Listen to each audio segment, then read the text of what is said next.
Hey guys, and welcome back to another movie review. So this one actually, um, first of the holiday reviews for this year, probably should have got on that December 1st, and time got away from me. But I did watch it on December 1st, so or whatever that might count to you. And it is Barbie in the Nutcracker from 2001, which honestly, this movie, oh my god. My youngest sister was so obsessed with this thing when it came out to the point where I couldn't watch it for years. I was so burned out on it from how heavily in rotation it was. That and like Barbie and Swan Lake, those two were her two. Oh my god. Like I cannot even begin to tell you how obsessed with both she was.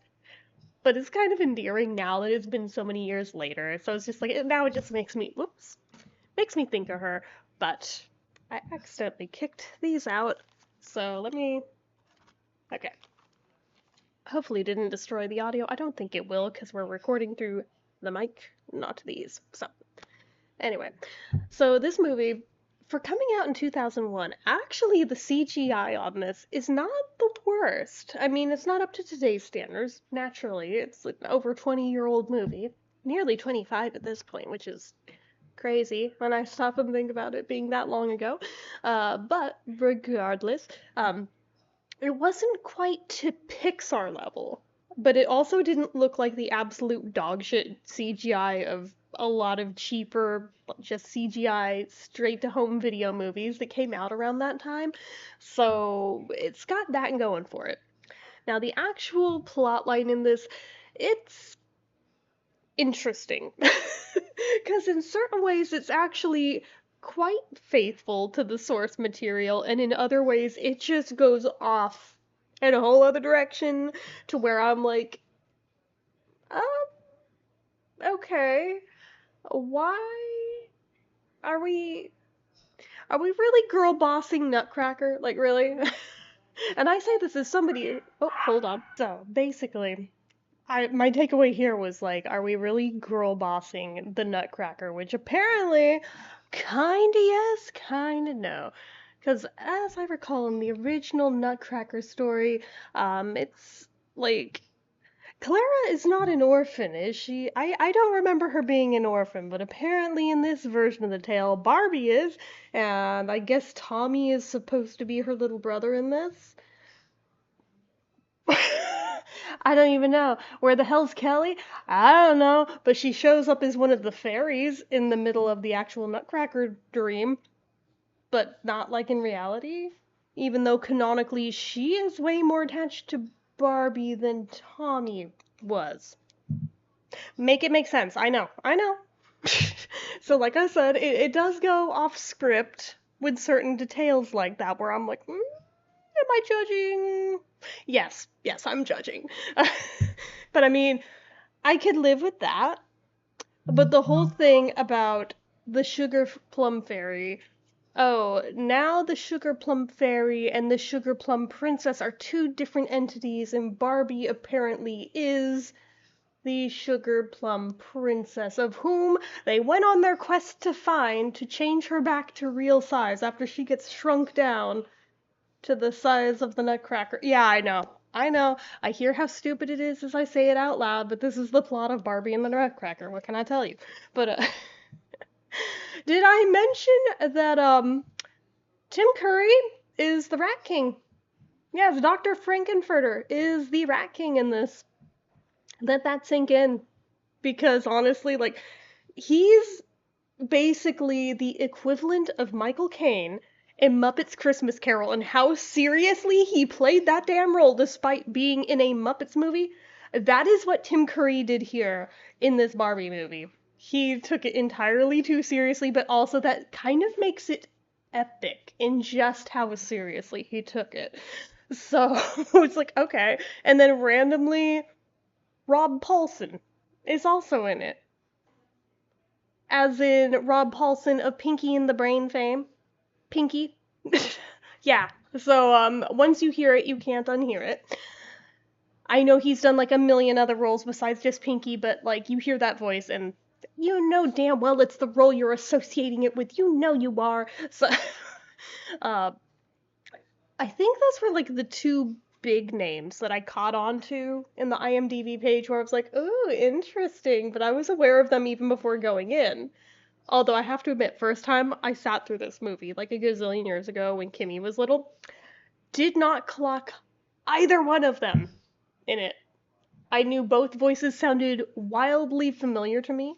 Didn't know why. Didn't bother watching the credits for whatever reason. Probably should have. Didn't bother checking IMDb. Don't know why. Probably should have.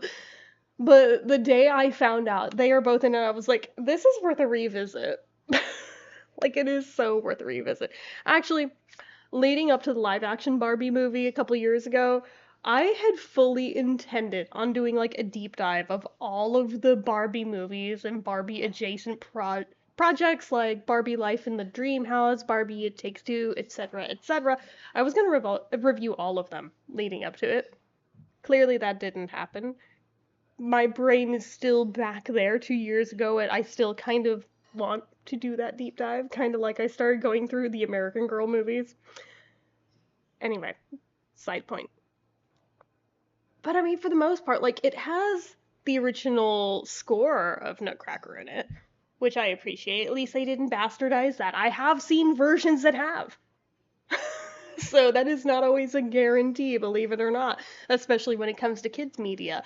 But this one, no, they did well with that part. But the plot is where I was like, I have questions about their process and how they decided that this was the move. Like, not only do we have Barbie is an orphan in this version, right? But also, like, there's the harlot aunt. I mean, they don't, like, flat out say she is, but it's coded that way. That travels the world, is unmarried, doesn't have kids, but is a worldly woman who is influencing Barbie. And of course, her grandpa doesn't like it, so we can't have two of those running around. So it's very openly coded that way. That said, by the end of it, I think Barbie has gotten it in her head that maybe she'd like to be one of those women, which is kind of interesting in a Barbie project. But I digress. So, it kind of goes off script with that, and she's the one that gives her the Nutcracker, which Tommy immediately fucking breaks because of course he does. And she's left trying to mend it and like putting it in a sling as if this Nutcracker is going to magically heal. Which he does in fact do somehow, by the way.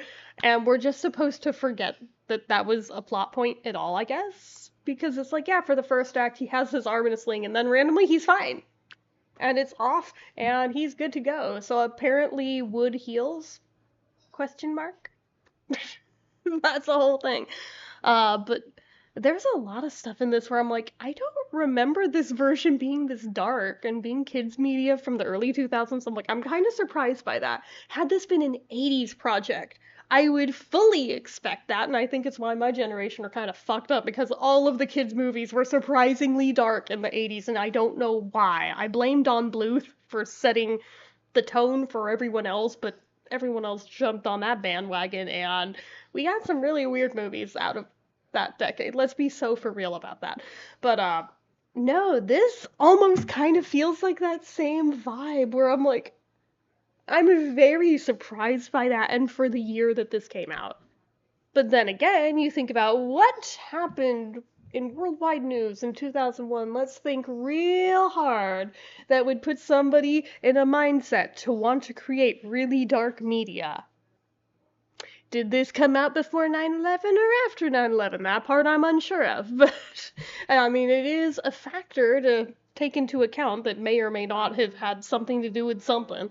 But I don't know. I mean, it's a decent retelling of the Nutcracker, especially making it an approachable way for kids to actually want to sit through, especially little girls who they like the idea of the Nutcracker because ballet and like girly girls, oh, we all love ballet, right? Right. But then like you actually ask them to sit through it. And like they'll either nod off or just nope out. Ask me how I know. I actually got to go on a field trip to see it, like, properly as a little kid. I was, like, the only kid in my class that did not sleep through that thing. I am disappointed in all of them to this day over that. I was like, wow, you uncultured swine. But, like, Anyway, yeah, I don't know why they all thought I was a snob. I don't know, but this does break it down in a way to make it more approachable and accessible to a kid, especially one with a shorter attention span, because they definitely condensed it down some to fit within time parameters of a kid's attention span, but at the same time, it doesn't feel like they omitted stuff, you know? Even though it's like, okay, I know the source material. I am fully aware that they did trim this down, but it doesn't feel like it. And that was expertly done, in my opinion. So I don't know. I mean, I think honestly, it's worth a revisit. If you've never seen it, it's worth visiting. If you haven't seen it in a long time, it's worth revisiting because it's not that bad actually. It's got some questionable choices made about how it was approached, but I mean, uh, honestly, I've seen way worse. So I'm pretty happy with what all they did with it. But objectively, if I had to score it, I'd probably give it like a 3 out of 5. So middle of the road, like slightly above average, but is it the greatest retelling I've ever seen for a kid? No. No. But is it better than some? Oh, definitely. Oh, 100 times over, definitely. Because I've seen some truly horrible retellings of it that part of me thought I was going to review this year, and then time got away from me. It is the 18th, so we don't have that many days to play with for reviewing stuff, so I don't know that they're happening this year. Maybe next year, but unless we just want to like do Christmas content through the rest of December, I'm down for that. Cause it's not like I tried to be sick; it just kind of worked out that way. But anyway, 3 out of 5 is decent. If you've never seen it, track it down. You'll probably enjoy it. So anyway, that's it for this one. So as usual, you guys know what to do. If you like this video, go ahead and give it a like. If you're not already and you'd like to be, click subscribe, hit that notification bell icon so you never miss an upload, leave comments down below. Make sure you're following my social media accounts, my Facebook fan page, my Twitter, my Instagram, my eBay, my Reddits, everything and more. It's all down below. And if you like what I do here on this channel and you'd like to help support it, the donation link, as always, is down in the description. Get your name on the end card for a month from the time of donating. Anyway, guys, until next time, see ya.